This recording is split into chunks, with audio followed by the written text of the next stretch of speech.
going to share a few things on his heart, too. So let's give a great welcome to Luke Evans.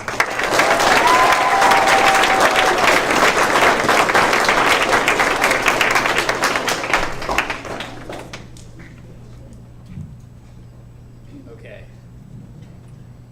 Hang on. All right. So, today I have just a small message for you guys because I'm only going to be speaking for about 10 minutes. But the message I have for you guys today is how no matter what, God is always there, even when it doesn't feel like it. And when going through times of adversity, going through times of struggle, you're going to feel like God isn't there. That's completely natural. That's completely okay. And I've been there before. I was there pretty much a month ago at this point. And a good amount of you could have been there at some point in your life, or it could happen soon. It could happen to you soon. But no matter what, God is always there, even when it doesn't feel like it. Sorry, I'm kind of sick. And that's the message. So, a lot of people, including myself, had a really bad 2017. It was awful. And I thought, you know what, 2018 is going to be better. It's going to be better, but nope. And a lot of you may feel that way.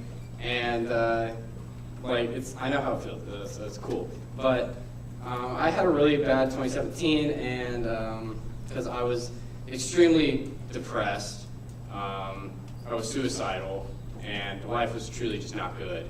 And I'm going to be really transparent with you guys because this is real. This is real stuff.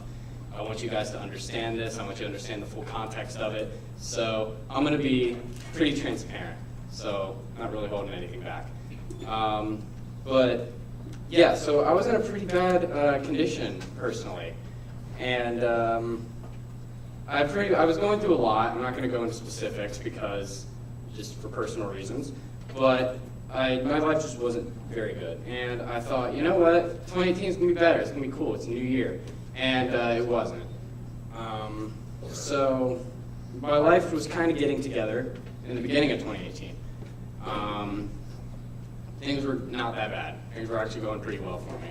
And life was actually getting better. And I thought, oh, well, this is the up, because when you hit rock bottom, you can only go one place, and that's up. And no matter what, that is an undeniable truth. That's an inexplicable fact that no matter what, if you hit rock bottom, you will only go up. But I felt like I hit more than rock bottom in February, because a lot of you may know this. In February, the sophomore class lost one of our members. It was pretty hard, especially when you were best friends with the person and you're also the leader of your class, and you need to figure out a way to try to help your class while also helping yourself. It was a pretty hard time because I was confused. I didn't know what I was doing.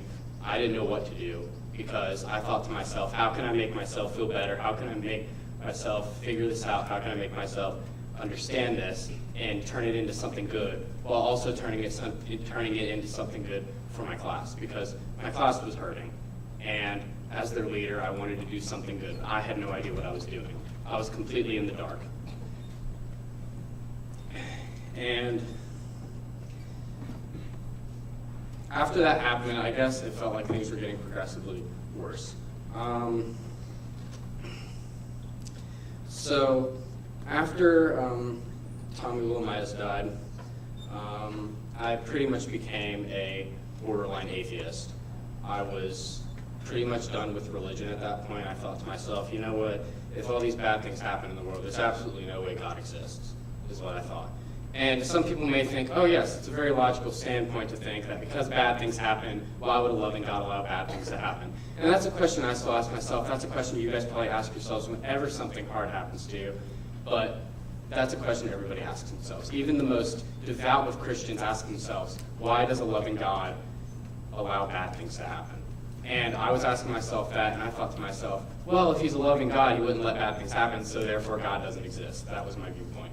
So I was pretty much done with religion because I just thought, like, oh, this is all just, you know, it's a mythical storybook that, you know, it controls us. That's what I thought. And I thought I was, you know, being smart or logical in that, but then I realized that I wasn't. So I was pretty much just I was done with it. I just didn't want to believe in God because I was hurting so bad.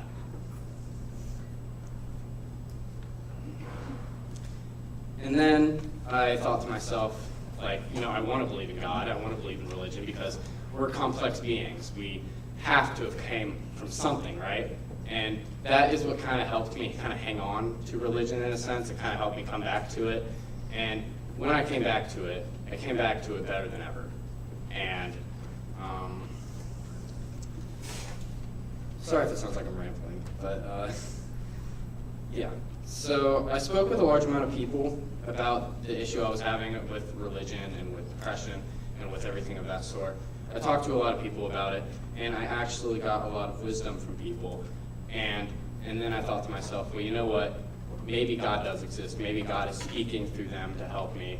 Maybe that's why I'm doing better. So I started sort of coming back to religion. I wasn't fully back yet. I was kind of just like, yeah, maybe God exists, maybe he doesn't. I was kind of in the not caring stage. And then I talked to a good amount of people to figure it out. And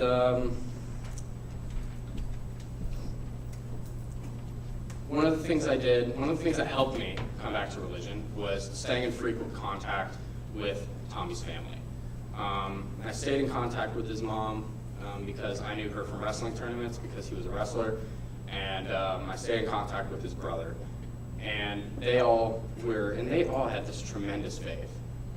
And it was just, I had so much respect for them. They just lost a family member. They just lost someone dear to them, someone that they loved, and they were still believing. They were still, holding on to God and holding on to their faith.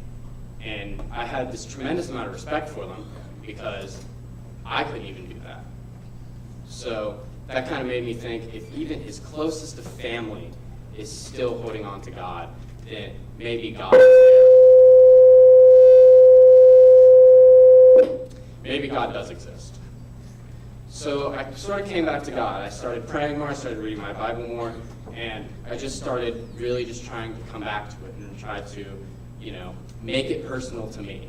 Because for non-believers, it's like, the Bible's not personal to them. So when they hear it, it's empty words. So I wanted to make it personal to me. I wanted to make it mean something to me, and I did. So I consulted in a lot of people, and I started to gain my faith back. And there's one person I consulted with, and I'm not going to say any names or anything like that, but I consulted a lot in my best friend's mother. Consulted with her a lot because she had this tremendous faith, told me a lot of personal life experiences that were just awful, like hard life. Had some really bad experiences on the way up. And this parent that I consulted with, because I'm close with my parents, but I don't really have deep conversations with them. I feel like a lot of you can relate to that. You don't have super deep conversations with your parents because maybe you just don't have that type of relationship.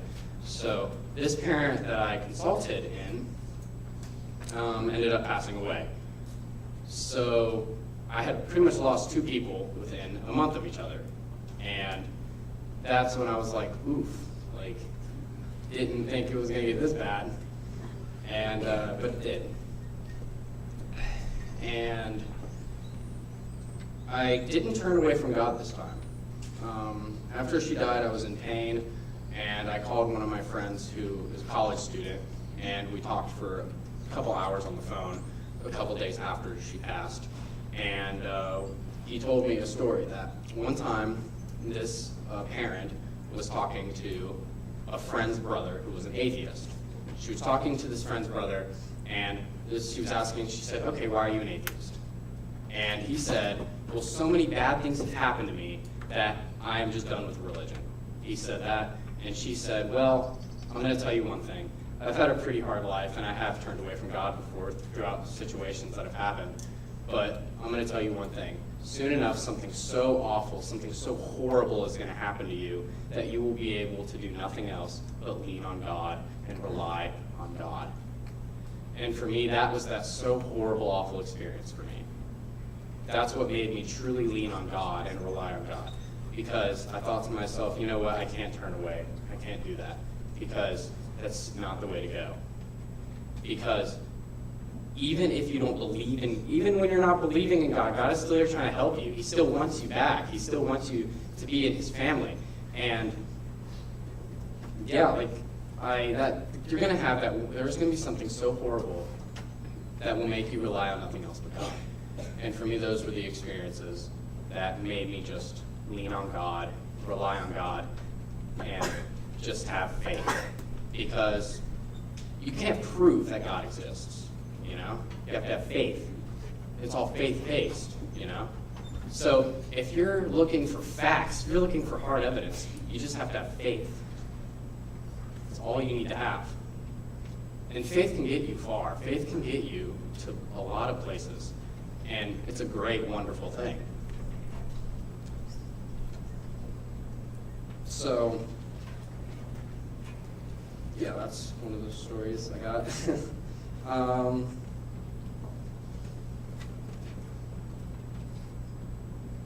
So when you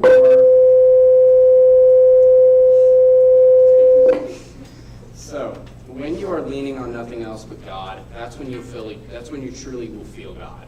Because I, for one, am a person that in the past had always said, I've never felt God before. I've never, truly felt his presence.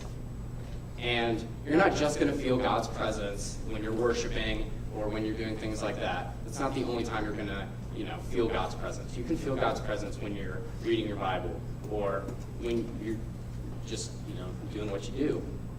So when you are leaning on nothing else but God because something so horrible has happened, when you're just relying on God to keep you well, that is when you feel him the most. That is when you feel the most connected to God. That is when you feel the most helped by God. So one thing you have to do is not let those so drastic, awful things, you can't let those things get the best of you. You can't let them get to your head. You can't let them control you, control your emotions. You can't let that happen.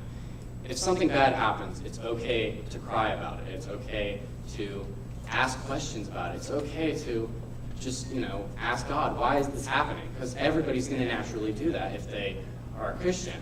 But what you have to do is just rely.